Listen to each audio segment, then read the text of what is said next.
What's going on, Samson Strength Coach Collective listeners?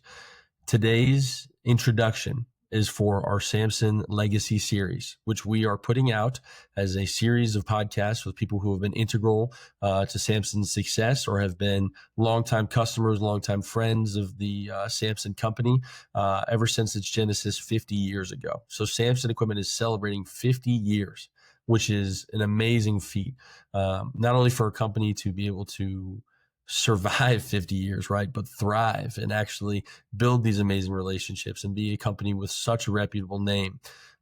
It was amazing for me to be able to speak with these legends in the field. I mean, you guys are going to be really excited about the guests that we have on the podcast. I off the top of my head, I can name like 5 household names in strength and conditioning who come on and discuss Samson Equipment and really speak about what it meant to them to work with Samson and Dave and Linda and Brian and Scott and all these amazing people at this company.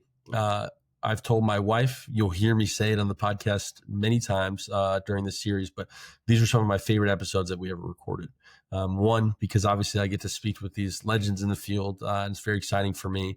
But then 2, and the most important reason is I've always known in my heart how great of a company Samson is and how amazing of a culture they have and how fantastic it is to work with them. But I didn't realize to what magnitude that reach was. Every single guest we had on the podcast had the same things to say, which is fantastic, but then also separate individual stories about why they chose Samson, why they worked with Samson, why Dave and Linda made their experience amazing. And it was so interesting to me to see how all these people had the same yet unique experiences and just had such an amazing time working with Samson. And then eventually, I mean, all of them became friends because that's how it is when you work with Dave and Linda. So at the end of the day, this was just such an exciting series for me to be a part of. It's really fun to hear about the history of the company, but this is truly about celebrating 50 years of Samson Equipment, which is an amazing feat. So my personal message to Dave and Linda is congratulations. Thank you for building such an amazing company, and thank you for changing the field of strength and conditioning, because that's truly what you've done with your amazing customer service, personability, all around. I believe they would call it rock starness. So thank you so much. I truly, truly love this series, and I think you listeners will enjoy it as well. As always, thank you for listening, and I hope you enjoy.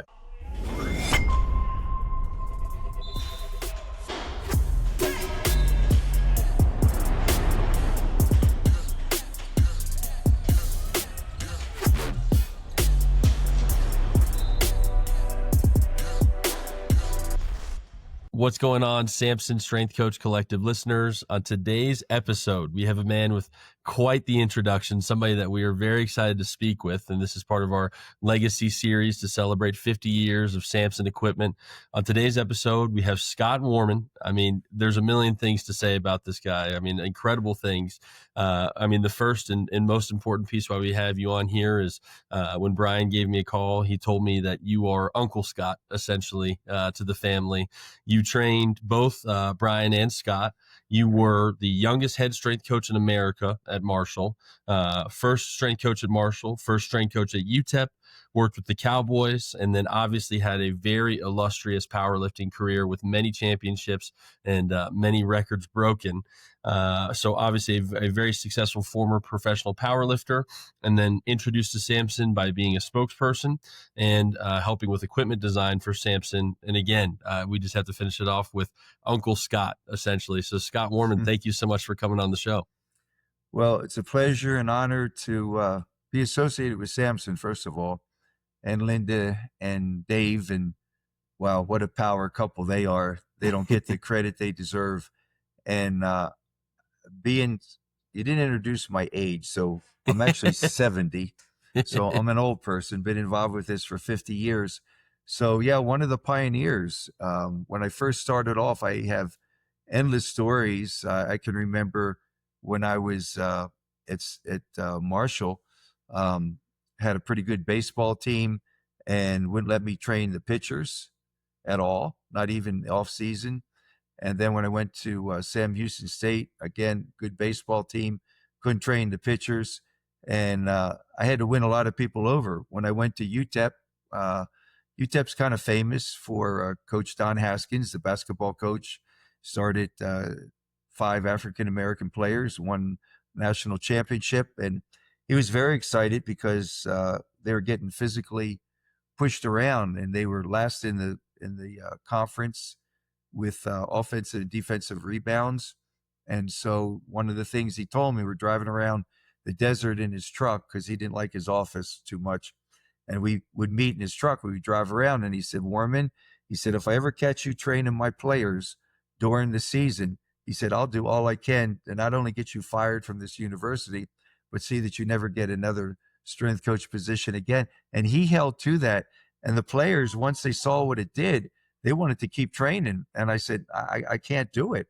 Well, we won't tell anybody, but there's too much visibility. And it's just like, no, it's not going to go on a witch hunt. If you train somewhere else, that's up to you, but you can't train with me or in any of our facilities. And he held that to the day. And then I trained Coach Haskins. He struggled with his health. And so the latter years of his life, his wife, Mary, came over to my gym. It was a grocery store that I renovated into a gym. And he came over around lunchtime, and he's pretty tight with coaches and athletes, but he doesn't trust the rest of the world. So he's not going to go to a commercial gym. So he's losing his balance, and he's overweight, and he's diabetic, and he's had some amputation on his toes. And so we trained for a couple years together. And then I remember he was telling me, he goes, it's hot out. I'm going to stop for the summer, and I'll start back in the fall. I'm thinking, and I remember I was a Gideon International chaplain, and the guys would always ask me about Coach Haskins. And I said, I don't think he's going to make it to the first of the year. And he stopped training with me, and he didn't. That was it. And he passed away. But so yeah, that was an amazing experience training with him. And a lot of people know his background, but this is all about Samson and Dave, so I'm not going to go on and on about that. Yes, but we'd love to hear your stories too, for sure. So please continue to regale us. As you mentioned, we are celebrating 50 years of Samson equipment. When did you first encounter Samson equipment? So that's an interesting question, and I pondered on that for a while last night. And so we have to go back in time, and I wrote some notes down. So we have to understand that this is before social media ever started, and the magazines were enormous. So the National Strength Coach Association, which still exists, I was one of the pioneer members. And when that journal came out, man, I read it front to back cover. I poured over it. I took reading notes because I'm a big note taker. I highlighted it in the margin, and I still have them, the original ones. I kept them from the very first edition on. And so the first I saw Samson was in the magazines, and because they would do advertisements. So social media doesn't exist. There's no cell phones, there's no computers, there's mainframe computers, but that's it. So that's when I first heard about him. And I was fascinated because I'm a equipment junkie, so to speak. And I got started. I actually worked in the summers with a guy by the name of Andy Gropp, who was runner-up AAU Mr. America years ago. And I worked with him a little bit, and he had a phenomenal facility in Trenton, New Jersey. And then he had one in Florida. And then he had a third one. And so I was really introduced a lot by him, because when he did the Mr. America, that was like 1954, something like that. And so I got a lot of history, what was going on for then. But I remember being fascinated with the equipment. And ever since then, and then after I had my injury my senior year, I had surgery, and I figured out, well, that's how I'm going to get back in the NFL, was through strength training. And so the introduction to Samson was through the magazines. And if we go back and look at the history of that, we see some strong names out there. On the East Coast, where I'm from, we had Bob Hoffman and York Barbell. And Milo was the first production equipment company in the United States. and they didn't advertise. They didn't do well. York brought them out. Steel was big back then on the East Coast, thus the name Pittsburgh Steelers, those steel mills around there. And so from there, that was a strong, and then people don't know it. They think Weider's associated with California, but he's not. He came in from, him and his brother came in from Canada, and they settled in New Jersey. And then he had this dream or this vision of marketing Weider on the West Coast. And that's when he brought in Arnold and the idea of building this image of sun, fun, girls. And it just made it mainstream. But on the East Coast, you have Bob Hoffman that's associated with the sport of weightlifting. And so I actually trained out of there for a while with the guys on the U.S. team, because I started with powerlifting, went to weightlifting, went back to powerlifting.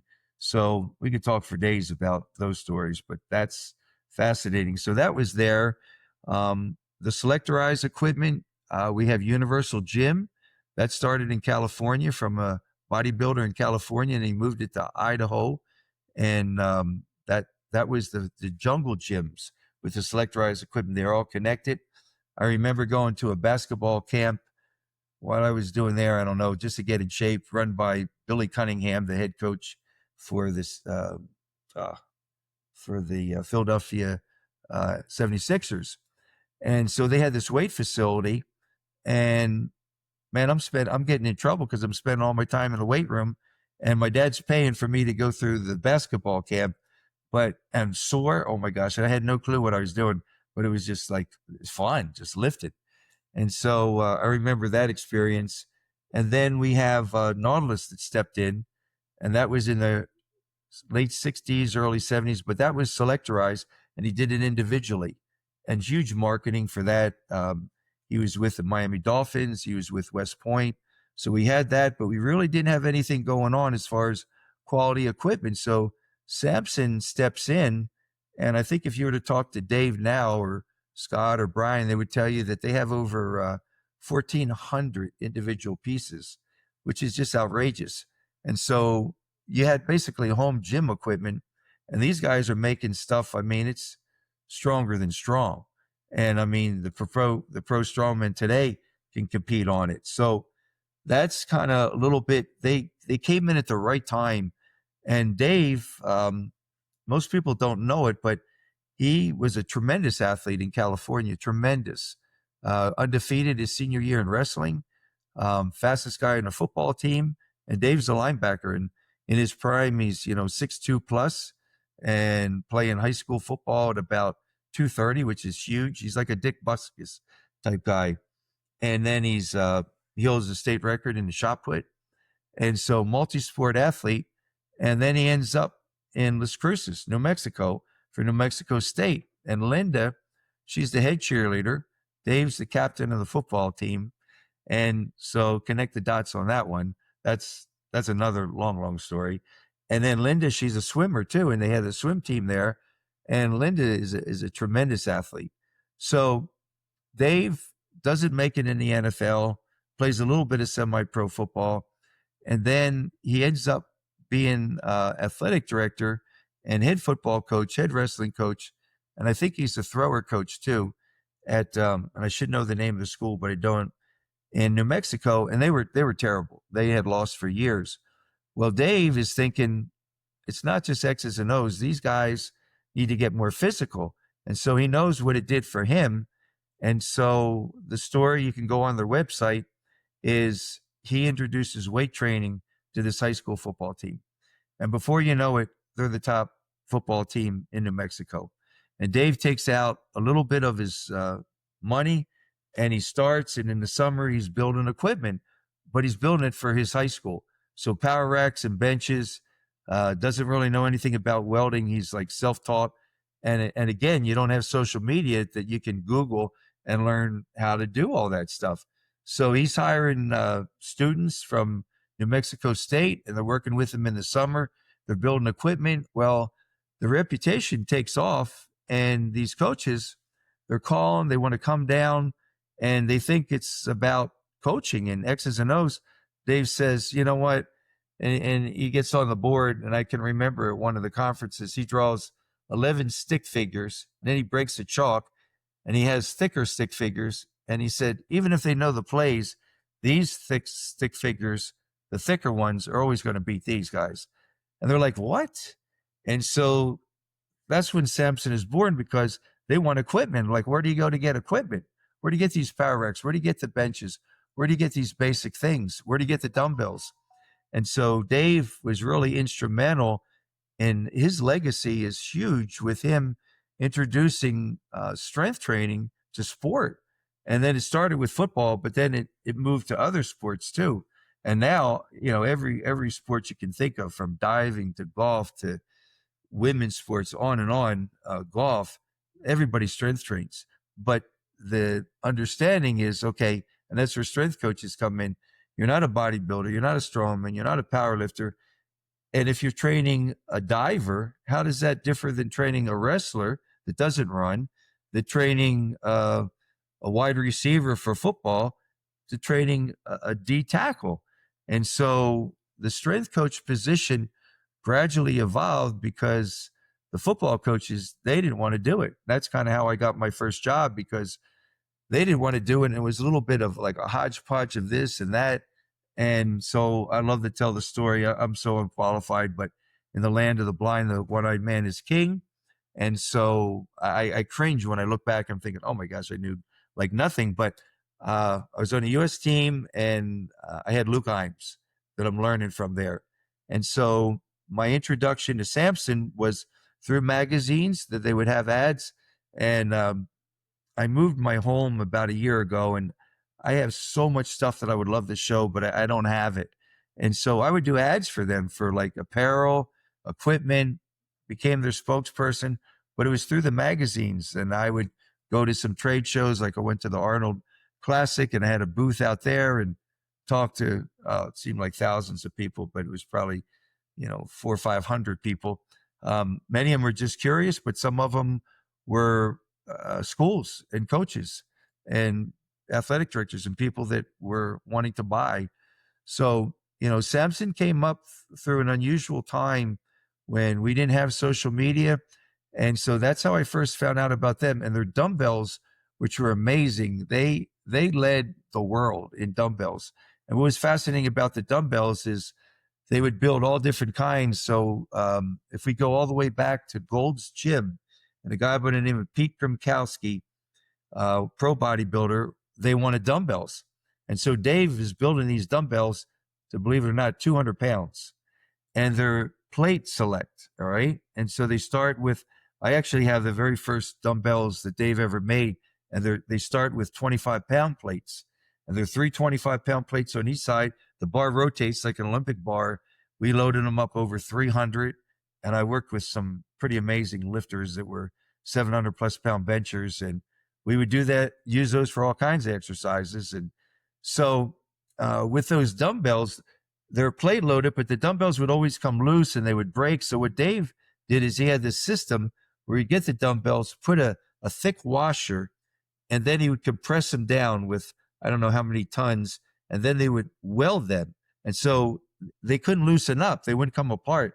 Now, if you dropped them from overhead, yeah, you could break them because it's iron, it's cast iron, they're not steel, although eventually they went to steel. And same thing with his plates. His plates were iron, and then eventually he went to steel for selectorized plates. But those dumbbells were so famous, and so the famous Gold's Gym, where Arnold trained, had Dave Schroeder dumbbells. And then World Gym got them, and then Powerhouse, and they just expanded. So those dumbbells were of enormous importance. But really what captured my attention was when Dave did the facilities for University of Texas, which was big. We think of Darrell Royal and the history of that. And then we look at A&M, we look at Jackie Sherrill, and he brought me in for an interview to be the head strength and conditioning coach. And unbeknownst to me, the position was already filled, and crazy as that is. And then the guy that took it was a strength coach at Oklahoma. They clashed heads.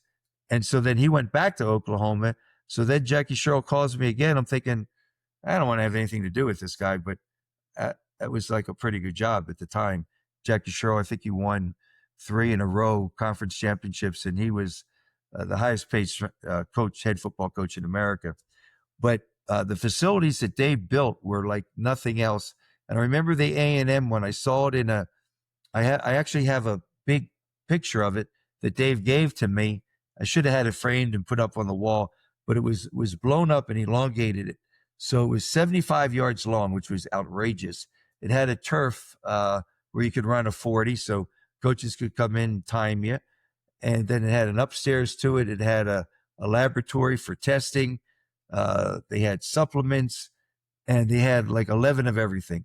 So 11 power racks, 11 benches, 11 dumbbell stations from 5 pounds to whatever it went to 180 pounds. I mean, it was outrageous. And so that brought a lot of notoriety.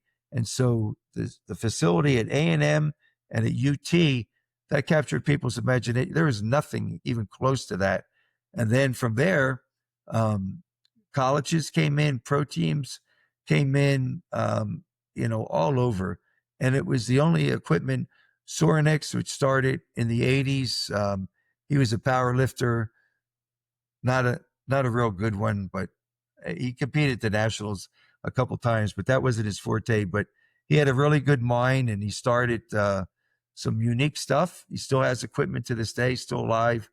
And so Sorinex came in, but there really wasn't anybody at the time. So we really see Samson just being an industry leader in so many areas. And then he started to make other equipment that was selectorized. And about that time, we go back to Arthur Jones with his equipment. And Arthur Jones sells his Nautilus equipment for an outrageous amount of money. That's in the early 70s. And then he starts in a company for his son, Gary Jones.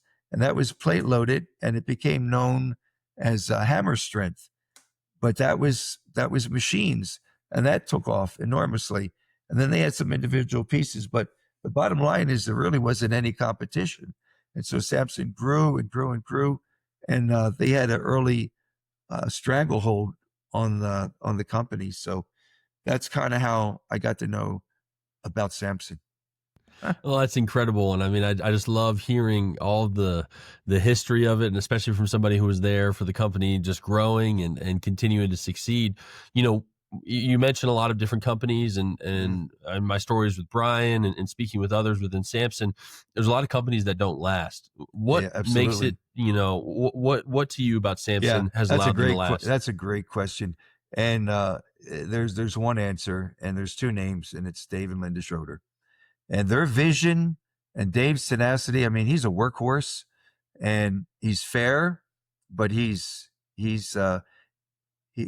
outstanding. So we're friends, but I'm still working for him. I mean, I'm getting a monthly check once I come on as a spokesperson. So there's times when you feel the pressure that, you know what, you gotta step it up.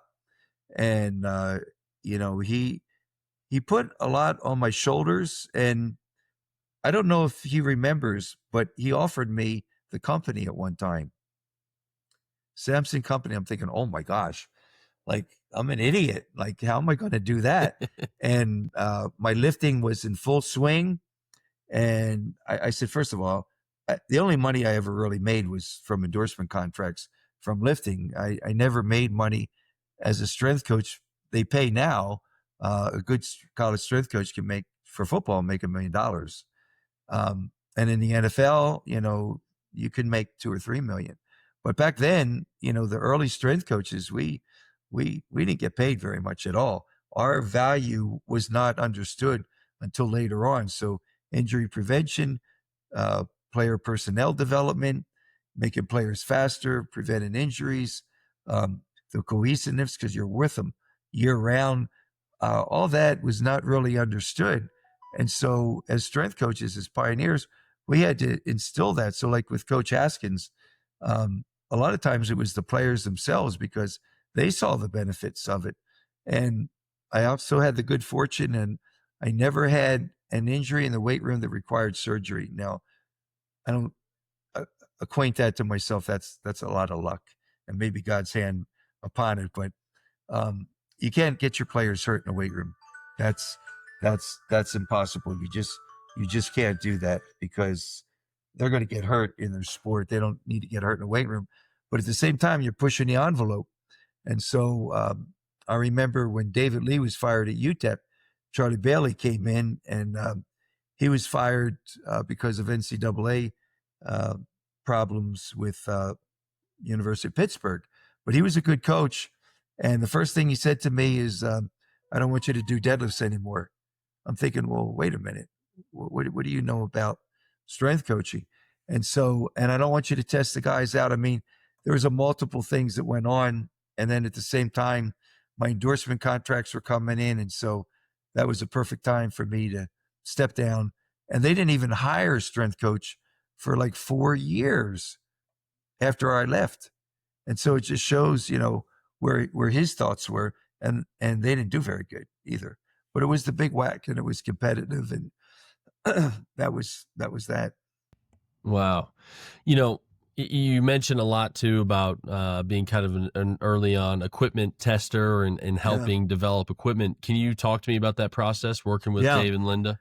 So one of the things with Dave is Dave, he's a guy that has tremendous foresight and to look into the future.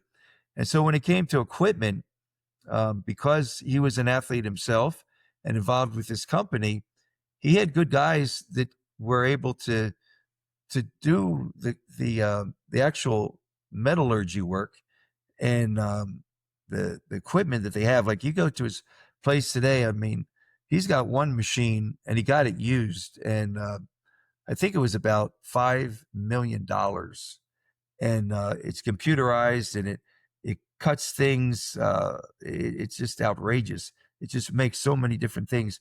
And he got a guy to learn to operate. He had to go to school for like 4 months.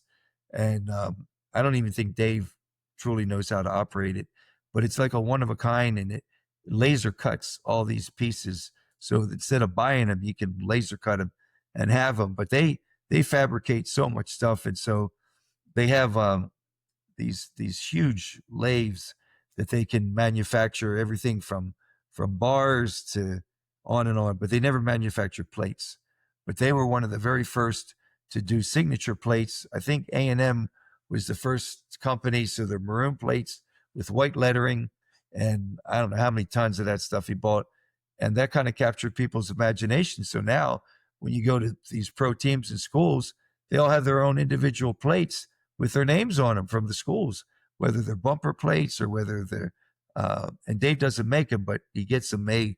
So he was a huge innovator in that. So you bring in athletes out of high school and they're looking like, oh my gosh, there's like, the name of the school on the plates. Like, what's that? And they, at the most high schools back then, just a hodgepodge of different kinds of weights. So even the dumbbells with the Samson names on them. So Dave had that vision, and he understood equipment, but he's not in the trenches as a competitor.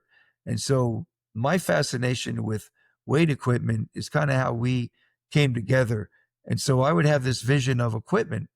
And so I think we talked the other day about University of Connecticut wanting to get belt squats. So at the time, there's no belt squats out there that I know of. And so Dave and I had talked about it, and he calls me and he says, I just sold 6 belt squats to UConn basketball team. And I said, well, Dave, we didn't even do it. And he goes, that's why I'm calling. And so he says, can I come down on Saturday? So on a Saturday afternoon, I'm transferring that vision in my mind to his paper. And he had the old fashioned drafts.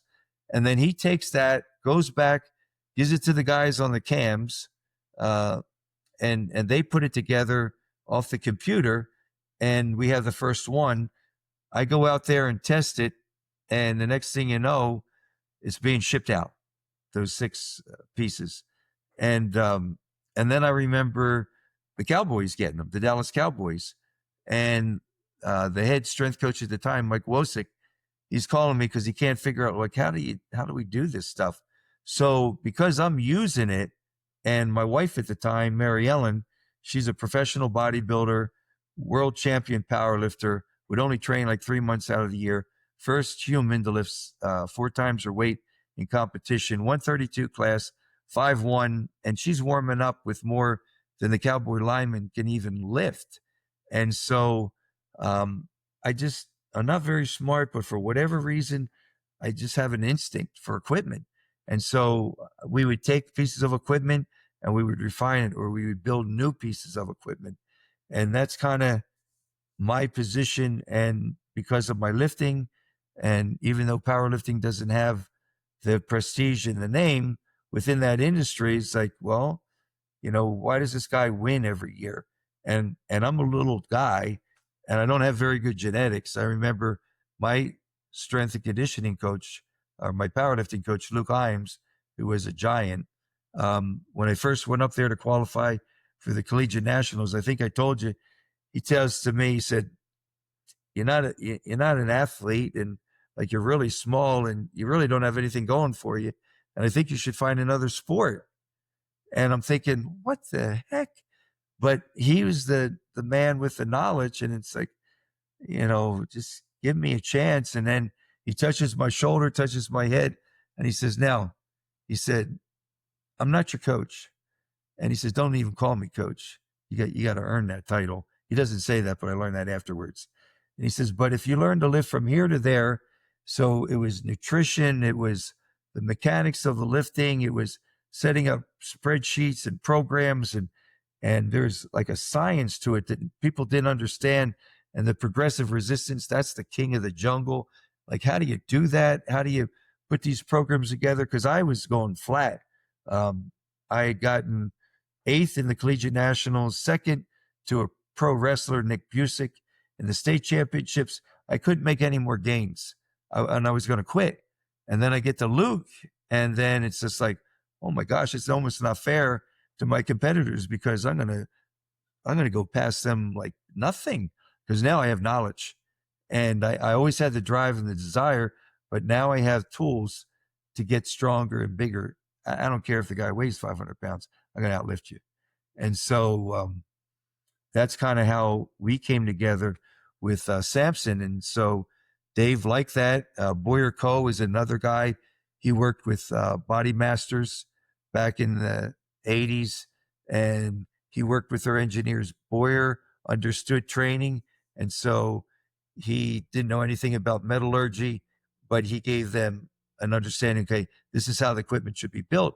Because the guys, I don't care how well you can build equipment, you don't understand how it works. You don't understand the biomechanics of what equipment should be. A perfect example would be Samson. They made equipment with the benches had this steel bracket, and it was right where your feet were. Well, get rid of that thing, because then you can't get your legs up underneath you. So just small innovations. Unfortunately, there's really no way that you can put a patent on equipment, because Dave would be a billionaire if he could do that. He had so many innovations. It was outrageous. So I remember they asked him to bring the benches for one of the U.S. Nationals, U.S. trials, and it was in our home state. It was in Dallas. And so I designed a bench with spotter arms that you could adjust up and down so your lifter doesn't crush his face or neck. And then along with that, a spotter platform where you can lift up, stand up, and lift off. But there's no pads on it. But next thing you know, all these benches are coming out like that. And I remember there was an athlete. He was going to be a first-round draft pick, and he was at your school, University of Southern California, and he was getting a handoff by his strength coach. He has a false grip, which is no good. He clicks the end of the uprights. It falls on his throat. And needless to say, he had multiple surgeries. They didn't think he would ever talk again. He had to breathe mechanically, but he gets through all that. And but he never plays football again. He's able to talk, but it crushed his throat. And I said, Dave, why don't we send like 3 benches out there to University of Southern Cal and do it? You write them off as far as PR. And for whatever reason, we didn't do that. And I was even willing to fly out there. It's like, let me go out there and talk to the athletic director. I mean, that doesn't have to happen. And we could have sold them like hotcakes, like every pro team, college team, because at the time, the bench was still big. I downplay it now. Shoulders, well, first of all, it's legs, then back, then shoulders. And so I don't even know if, other than incline bench, if a flat bench and decline bench have any purpose in athletics. Even strongmen, they do it, but really not that much. And so really it's reserved for powerlifting, even CrossFitters. They don't do it. So the general public, how much do you lift? Well, like what lift? But I mean, they're automatically saying bench. I mean, that's in gyms throughout America, that's bench is king to this day. Like how much do you bench? Like, oh my gosh. Well, it's not endless, but I do remember, like you say, one of the first stories I was ever told when weightlifting was that exact story you tell about the USC player. Like, I remember I had a false grip. I had to wrap my thumbs around the bar immediately. Yeah. And I repeat that story all the time because equipment really comes down to safety of lifters as well, too. And like you mentioned with never having a injury within the weight room that required surgery, those things are important. You can't get your folks hurt. And so you're a little bit of a conundrum. I don't know if people still use that word. I'm old, so I like it, because you want to. It's like the race car driver. You got to push the envelope to be good, but then at the same time you risk smashing into that wall. You're going into that wall with a Formula One or IndyCar at 200 miles an hour, and you're inches away. But if you don't do that, you're going to get beat. And in lifting, you got to push the envelope. Now, I think at times you have to be careful.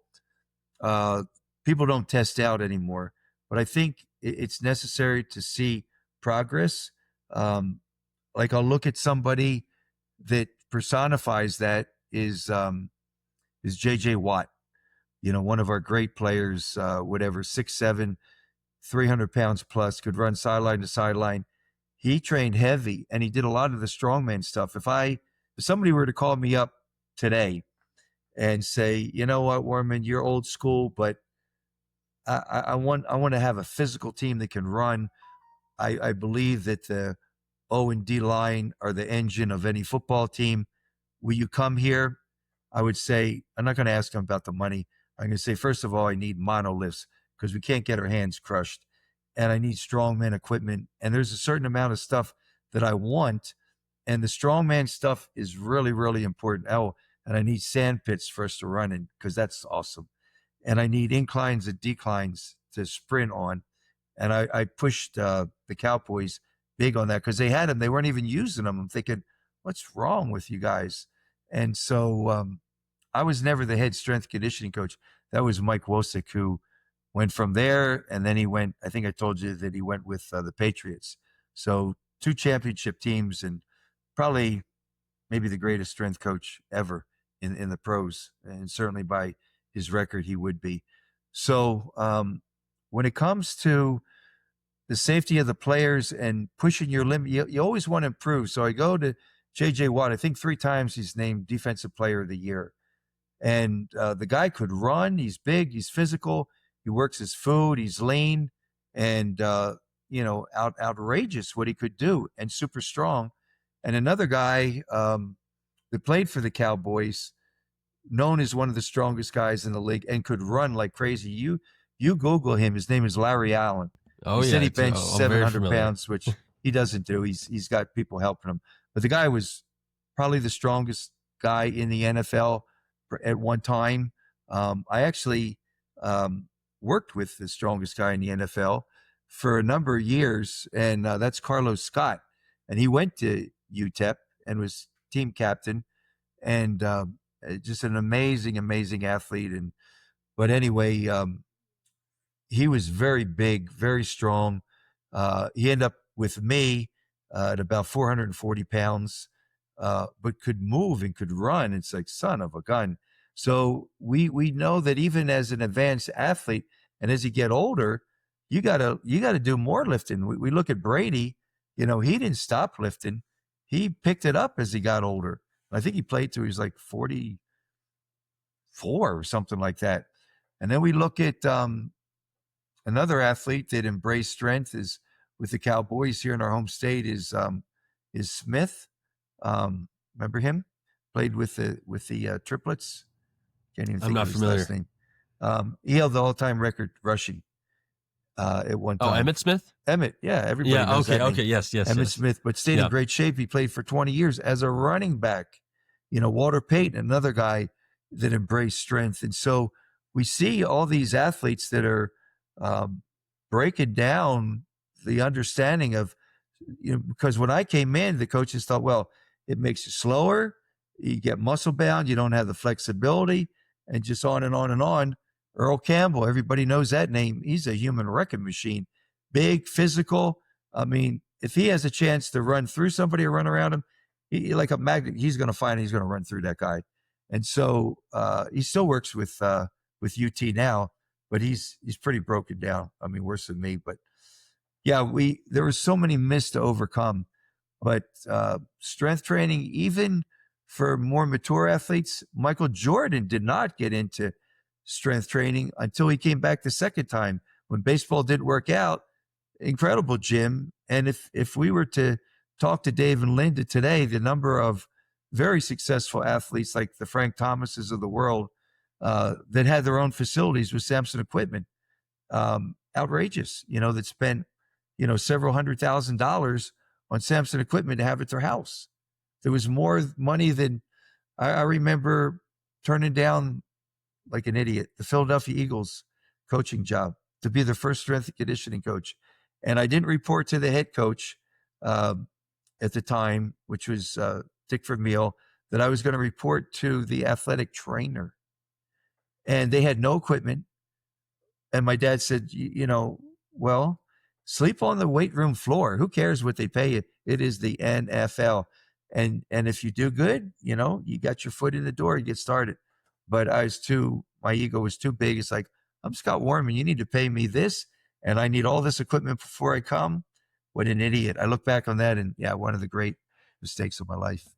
Well, it seems like things still worked out pretty well for you, so I'm happy to hear it. Oh, my gosh. Can you take me back to your first time actually meeting Dave and Linda? How was that experience? Yeah.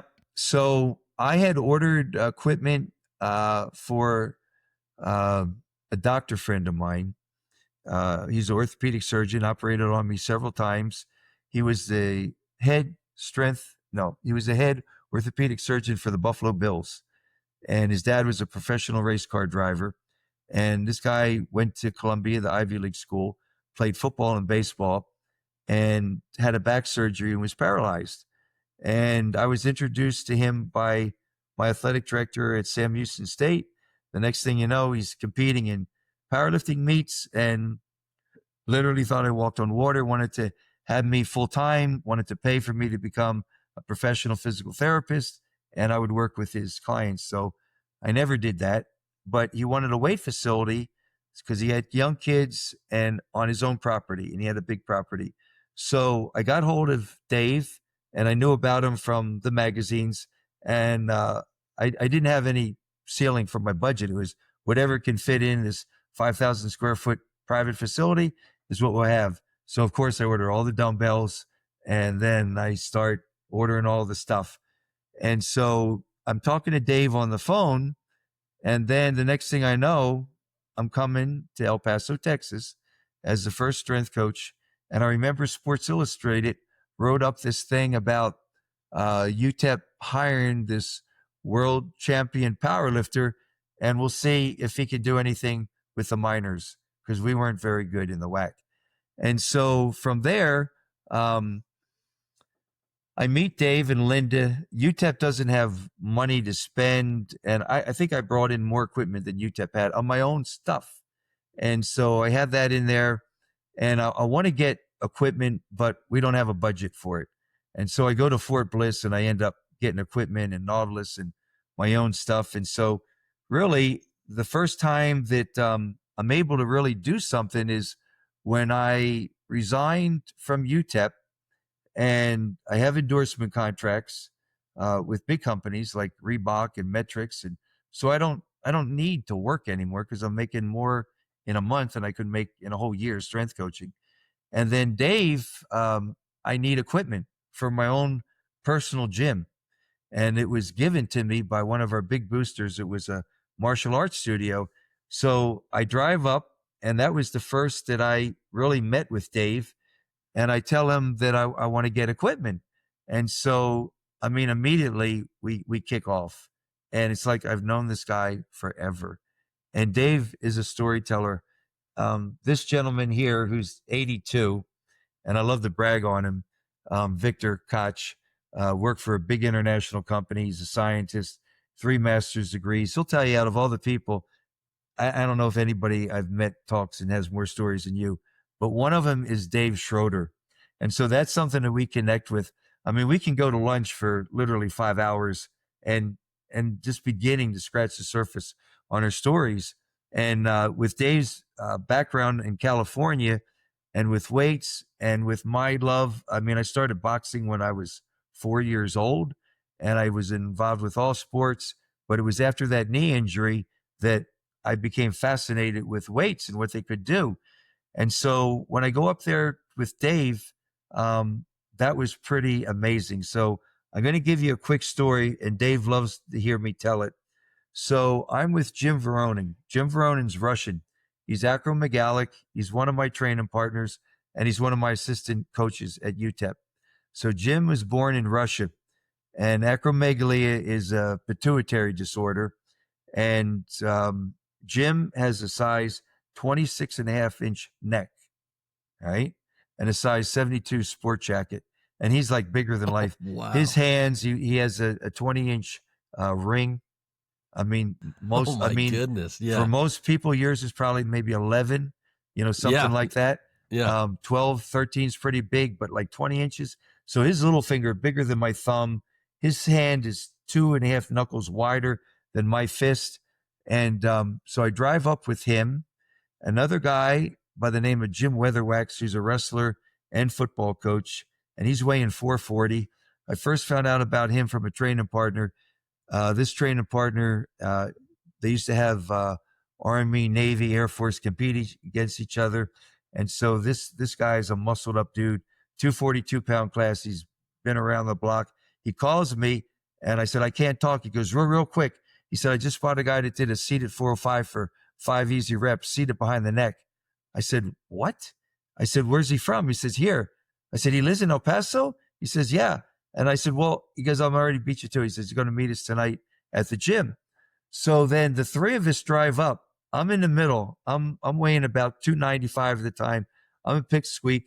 And then there's the acromegalic Big Jim. And then driving in the truck is Jim Weatherwax, half Korean, half Korean, half Samoan. And so the doors don't shut because we're too big. So they got to hold the doors, and we pull up, and we're going to get a piece of equipment and load it in the back of the truck. So Dave comes out, and he's amazed, and he's taking pictures, and he's bringing guys out to see. He said, I don't know how that truck, it can barely make it with you 3. I don't know how it's going to make it with that. But he loves to tell that story, how we couldn't shut the cab on the truck, and we're putting this, I forget what the piece of equipment is. We're putting it in the back, and those 3 goons come in. Well, Dave wants to show us all off to all the guys working there and his employees and stuff. And so, I hung around with some pretty outrageous guys. And then the guy that was the strongest guy in the NFL, he was the first guy to ever bench 500 at UTEP, and that's Carlos Scott. And Carlos was officially the strongest guy in the NFL. And I had the good pleasure to work with him. And the day that he moved away, it was worse than me losing a wife. It's like, oh my, and I've been married 4 times and engaged for 3.5 years to another girl, a tennis player in college. So yeah, that hurt bad. It's like, man, Carlos, don't leave me. And yeah, he left. Yeah, it's hard to explain to my wife sometimes what that feels like, Well, obviously you've got some amazing stories. Do you have a favorite memory that you can think of with Dave or Linda? So my things that really capture my imagination is them as individuals. You asked, companies come and go easy, and that's not an easy field to make it in. I'll give a lot of credit to Scott Schroeder. Scott, shout out to you. Talk about a natural born salesperson. And we got to be good friends. I'll never forget that Dave brought his boys up, all three of them. And I had some custom equipment, and one of them was a lat pull down cable row. Okay. So you could do lat pull downs. They made me a special bar, gnarled it, thick, heavy. And the weight stacks were 25-pound plates. It was a 600-pound stack, and I wanted more. I wanted a 900-pound stack. He said, "Who lifts that stuff?" And so, my pre-Christian days, I'm so arrogant. Well, I'm Scott Warman, so come on. And he says, "Well, it doesn't work with the range of motion, but we can add on." So I had these frames, these steel frames, and I could hook them on, and you could put more weight. So we could add hundreds on top of that. So he brings the boys down. I left UTEP. I had been given that martial arts studio. I bought equipment for that from Dave. So that was one of my first encounters, buying my own Samson equipment line like that. How cool was that?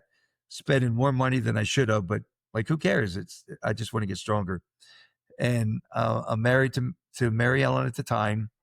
And so I get this equipment. He brings his three boys down, and I'm doing back. Well, back's like, I held the world record in the 2-man deadlift and the world record in the deadlift, and I still hold the USA record in the deadlift. Now, how that is, I don't know. But anyway, so they come down, and I got this exercise, cable deads. So I'm sitting down on a bench. It's about this high, and I got that special bar, and I warm up with the stack, and I'm doing like 9 reps because I don't ever go past 9. And Dave's thinking like, wow. So I'm doing like a lying down seated back extension, right? And then I put another 100 on, but that's a warm up too. So that's 700 pounds. Then I put another 100 on, and those boys will verify this, as will Dave. And then I put more weight on. So I don't know what I have on there, 6, 7, 8, maybe 900 pounds. So I'm doing stiff-legged deadlifts with it. And then all of a sudden, I do so many reps, and then the carabiner breaks, and I fall back. And Dave said, if I hadn't witnessed that with my own eyes, like, I would have never believed that a human being could even do that. And so that was a great memory for me. And even with weights that I lifted in overseas and world championships and invitationals, and that was pretty amazing to me. This to see the boys there, and they're young, they're young kids at the time. I think the oldest would have been Brian, and maybe he's just starting high school. And then you got Scott, who's young, and then elementary school for the youngest boy. And they're watching us work out. And I got some big goons with me. The Russian, Jim Veronin, he's one of them. And I got other big goons. And they're like thinking, what is this? And that was kind of like me the first time I went to Luke's gym. It was like an Alice in Wonderland, like stepping through the looking glass. It's like, what in the world is this world? Chuck Dunbar is 114 class. He's 4'9", and he's squatting with reps, 100-pound plate and 345s for reps. And at Marshall, I'm the only one that can even do that one time. And that's a real lift. I mean, the football squats, I mean, those they're not even doing 500, And I look at this 114-pounder doing that. Well, that's kind of probably what it was like, for these young people. And then going to the different colleges, different teams. But Samson, we had such awesome equipment, and they have amazing stuff out there. At times it's like, in here, I got 25, 50 pieces of equipment that we never built, that I was still, one of my favorite pieces is the Nautilus hip and back. They don't even make it anymore, where you lay down, remember it, and the resistance is above your knee, and you push down on it. So I wanted to redesign it at an angle, put a 500-pound stack on, have a belt that comes over, like in the the amusement parks that holds you down, and then another, the multi-hip that you stand on, and you would have a big ground and you can adjust it. And again, the resistance is above your knee. I mean, I still want those pieces. And they would sell like crazy today because nobody's making them. And Dave, I could transfer that image to Dave's mind. Dave could do it on pencil, give it to the guys on the computers. And I mean, just incredible equipment. But they're super busy the way it is. Very true. And I can promise you that that is one of Brian's favorite memories as well, because he told me that story about you with the weight stack on the Really? cable rows. Yeah. Oh yeah, he did. Yeah. He said, young. Connor, you wouldn't believe it. Seriously. I mean, he immediately recanted me with that story. So yeah, Dave was, and so then I trained those boys. They would drive down, and particularly Scott, I trained him for several years, and particularly during the summers. And then when he was playing college football, he had a really bad injury, and then I got a doctor for him. He trained through that. Yeah, for a white boy, he was a hurdler, fast, fullback. I don't necessarily know. I know that injury hurt him bad, and his hand and wrist were never the same. But I'm really not sure why he didn't make it to the next level, because he's kind of like who's a young guy out of he's starting right now for the Giants. Cam Skattebo. Yeah, Skattebo. Yeah. He's like that, except bigger. Scott's a good 6'2" and solid and can run, but he's got that grit and that determination, and he inspires everybody around him. I mean, he's a natural born leader. I mean, him and Dave, boom, there's two alpha males. And Dave, I mean, it's hard to believe that they're still together, working together, because it's hard. It's hard for two alpha males to be together like that. But he obviously, the acorn didn't fall far from the tree, and he picked up a lot of traits from his dad. And so he's a big part of that company, as is Brian. Brian's a tremendous leader, but in a different way. He's more of a quiet leader, captain of his football team, leading more by example. And he's doing a great job with his boys. Dave loves his grandkids, and that's a whole other story that, that's a new part of his life. But I think what intrigues me about them is their integrity, what they stand for, not compromising. Many people, we don't need equipment that heavy. Like Dave wouldn't make it. It's not going to be fractional steel. It's not gauge. It's actually partial. And I don't know what the exact is now, and whether it's 16th of an inch or 1/8 of an inch or whatever. But people don't make equipment like that. And I mean, the strongest guys in the world, I mean, I train one of them. That's Josh Silvis at 550 pounds. And I come up to here on him. He won America's Strongest Man a few years ago. And he's the biggest strongman in the history of the sport. And the guy's powerful. And that equipment, he doesn't wear it out. I train another strongman who just won last year, World's Strongest Man, 23 and under, does good mornings with 500 pounds for reps, all the way down to parallel. And, I don't care how strong those guys ever get. I mean, we can bring the Brian Shaws from the U.S. and the Hathor Bjornsons, Thor from Scotland. They can't max out that equipment. It's that good. And there's nobody like it. But again, the strength of Samson is Linda and Dave Schroeder. I mean, their integrity. I mean, what a role model. If I were to look at people that had a huge influence on my life, both of them, Linda, so good natured. Would have loved to have a wife like Linda. Wow, she's just amazing.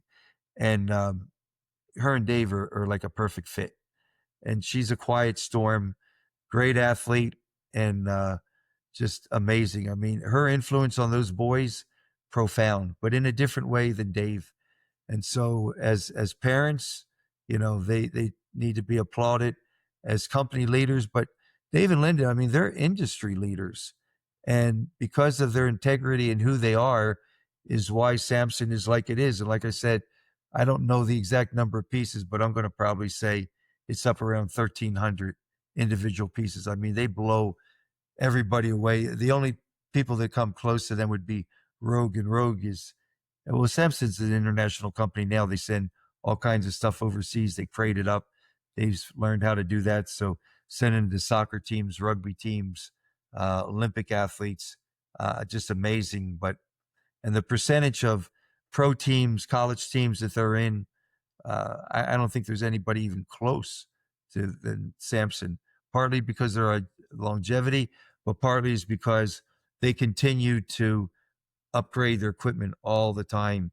And so we look back on some of that early equipment and we look at what they have today. It's just in everything. It's the transition of science and technology, and they go hand in hand. And the boys have been a big part of that. And at times, I think they get frustrated with Dave, but you know what? A lot of that old school stuff still works. And the concept of progressive resistance, it's king. It's king of the iron community. And I don't care if it's CrossFit, powerlifting, bodybuilding, strength training, rehab. That is the foundation of the iron game. And we're all united with that. And Dave understands that, and the equipment that he churns out, and the lifestyle that those guys live. I mean, it's just, I don't have words to explain it. Yeah.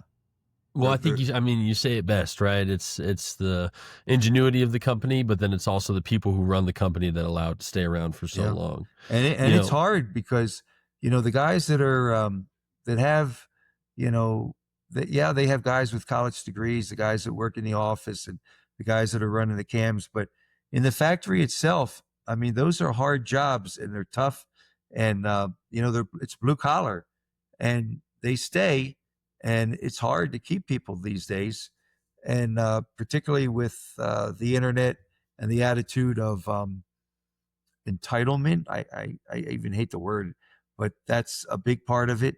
But Dave is fair, and the guys know that. He's demanding. He asks you something, and he's an orchestrator.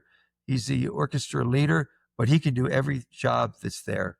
And that's the other thing that makes him effective, is he can step in and show people on any different area. Because once you get the order, there's like 20 different steps, from the steel coming in, raw steel, on those big flat iron beds, and you got to take it out there. It's got goop on it, and you got to sandblast it with this black.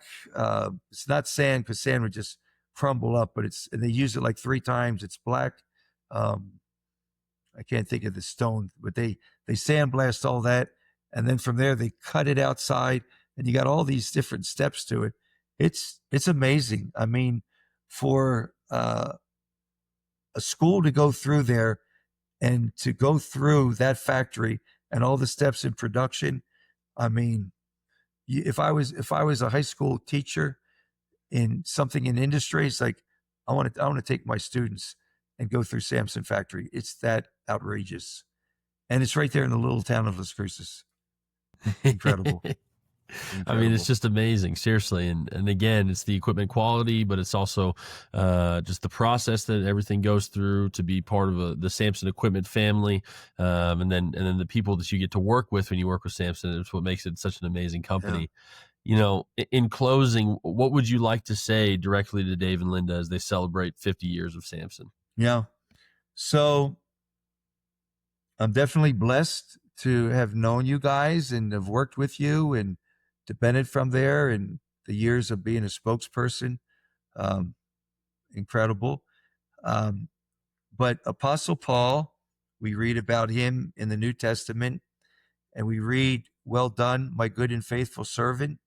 And I think that there could be nothing more that you could say to Dave and Linda Schroeder than, "Well done, good and faithful servants to the Strength Athletic community. You are at the pinnacle of leadership with how a company should be run, how you treat people, and the visionary over 50 years when you started on a little concrete slab and was just building equipment with college students for your own school that you were athletic director and coach of. and where you came today, one of a kind. Yeah. So thank you guys. I think that's perfectly said. Beautiful. You know, if you could leave them with one final thing, what would you leave them with if you could say one final thing? Yeah. I love you both, and I've never said that before, but that's deep inside. You guys will always be a part of me. Dave is 9 years older than me, and he's going through some health issues right now. And I pray for those guys. I pray for Samson Company and the boys. They don't know it, but I've been doing that for a long time, and it's an honor to know you guys. And anytime I talk to Dave or get with him, it's like I just talked to him yesterday. Yeah, he's a dear, special friend, and Linda too. Absolutely, love you guys. Well, Scott, I mean, seriously, I can't thank you enough. What an amazing episode. And I mean, literally my cheeks hurt from smiling the whole time. I need to get some formal training program for that. I mean, but I seriously can't thank you enough. It was an amazing episode, and I truly appreciate it. And it's very clear how much Samson means to you and how much you mean to Samson as well. So thank you for spending your time with us. Well, it's been an honor and a lot of fun. And like I said, 99% of it's on the cutting room floors. I told Victor today, I wish I had another week or another month, because I could have gone back and chronologically gone through some things, because I'm just talking, I'm just telling stories now. But sometimes extemporaneously is as a special feel for it rather than a tight structure. So hopefully the people that are out there that are listening, I can't recommend Samson, and if you have the ability to fly out there, you got to fly into El Paso. We had actually talked about doing a showroom here in El Paso by the airport, and we're going to have Samson equipment. I was going to run it and not get paid, but I would be allowed to do my own personal training and coaching out of it, and people would come in and we would take them there, and I could take strength coaches or athletic directors or players through workouts. And I wish for all the world we would have done it, but we talked about that. Rogue does it in Columbus, Ohio. They have a big showroom. You fly in from wherever, whatever country, and you spend time there. I don't know. Maybe that's something the boys would love to do in the future. But I'm gonna keep lifting to my last breath, and I think I'm gonna live past 100. So I got another quarter century in me. If they were ever wanted to do that, a showroom Samson, I'm here. It's still a possibility. Yeah. Dave and Linda heard it here first. Yeah. Well, thank you, Scott. I greatly appreciate you. All right, Connor. Enjoyed it, and wish you the best.